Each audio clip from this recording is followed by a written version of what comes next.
मंडळी, गटारीची सुट्टी आणि मटणाची कुट्टी. आज गटारी स्पेशल गावरान बेत केलाय. झणझणीत मटण रस्सा आणि चमचमीत सुक्क. वास तर असा सुटला आहे की अख्खी गल्ली गोळा होईल. चला रेसिपीला सुरुवात करूया. कसं बनवलं चला सांगते.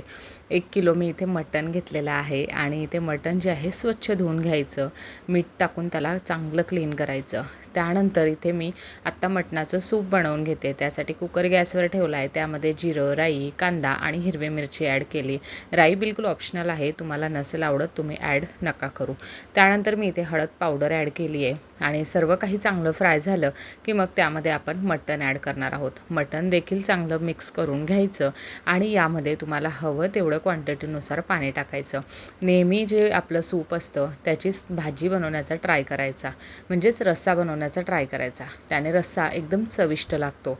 म्हणून पाणी जे आहे सूपमध्ये जास्तच ॲड करायचं. कोथिंबीर आणि मीठ घालून कुकरचं झाकण लावून 8 ते 10 शिट्ट्या घेऊन घ्यायच्या. आता इथे मी वाटण सांगते.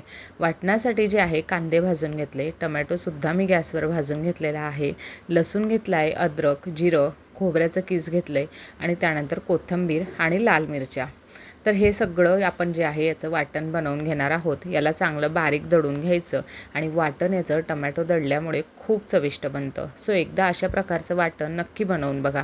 वाटण आपलं बिलकुल इथं रेडी झालं आहे. साईडला सूपसुद्धा रेडी झालं आहे. आत्ता आपण सूप साईडला काढून मटणसुद्धा साईडला काढून घेणार आहोत आणि लगेचच साईडला कढई ठेवायची. त्यामध्ये 2 ते 3 चम्मच तेल ॲड करायचं.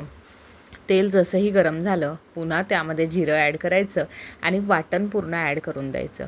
त्यानंतर वाटण चांगलं फ्राय होऊ द्यायचं. हे बघा वाटण आहे ना आजूबाजूने साईडला तेल सोडायला सुरुवात करतं, तेव्हा समजायचं की आपलं वाटण जे आहे ते छान प्रकारे शिजलं आहे. आणि मग त्यामध्ये मी सुके मसाले ॲड केले. त्यामध्ये लाल मिर्च पावडर, धने पावडर, मटण मसाला, हे सर्व मसाले जे आहे ते ॲड करायचे आणि मसाला जो आहे तो खाली लागायला नको म्हणून हळूहळू करून त्यामध्ये सूप ॲड करत जायचं. आता सूप ॲड करण्याचा एकच फायदा असतो की ते गरम पण असतं, म्हणून गरम पाणी करण्याचं गरज राहत नाही आणि सूपला एक मटणाची वेगळीच चव येते. म्हणून सूपची जर रस्सा बनवला ना तुम्ही सूपचा तर खूप टेस्टी बनतो. चला रस्सा आपला इथं रेडी आहे. वरतून कोथिंबीर टाकायची, क्वांटिटीनुसार हवं तेवढं सूप ॲड करायचं आणि आपला मटणाचा रस्सा जो आहे तो बिलकुल इथं रेडी झालेला आहे. आत्ता मी इथे बनवते मटण सुक्का. त्यासाठी साईडला कढई ठेवली. त्यामध्ये तेल ॲड केलं आहे 2 चम्मच आणि मग यामध्ये जिरं ॲड करायचं, कांदा आणि टमॅटो ॲड करून ते चांगलं फ्राय होऊ द्यायचं. थोडंसं वाटण उरवलेलं होतं तर ते देखील मी यामध्ये ॲड केलेलं आहे. सर्व मिक्स करून लाल मिर्च पावडर यामध्ये ॲड करायची आणि पुन्हा मिक्स करून घ्यायचं सर्व. पुन्हा तेच सुक्का मसाल्याला थोडीशी चांगली चव यायला पाहिजे, कारण आपण मटण तर खाणारच आहोत, पण मसाल्याला सुद्धा चांगली टेस्ट यायला पाहिजे, म्हणजे जेणेकरून आपलं सुक्का खूप टेस्टी बनतं. त्यासाठी त्यामध्ये सूप ॲड करायचं, चवीपुरता मीठ घालून कोथिंबीर ॲड करायची, मटणसुद्धा त्यामध्ये ॲड करायचं आणि याला चांगलं फ्राय होऊ द्यायचं. आपलं इथं झणझणीत मटण सुक्कासुद्धा रेडी झालेला आहे. इतका टेस्टी बनला होता ना, तुम्हीसुद्धा अशा प्रकारे नक्की ट्राय करून बघा.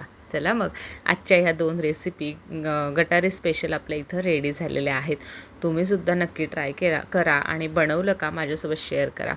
झणझणीत आपलं इथं रस्सासुद्धा रेडी झालेला आहे. तोंडाला पाणी सुटलं ना रस्सा बघून. चला मग आता व्हिडिओ आवडला असेल व्हिडिओला लाईक करा, शेअर करा, सबस्क्राईब करा. Thank you so much for watching.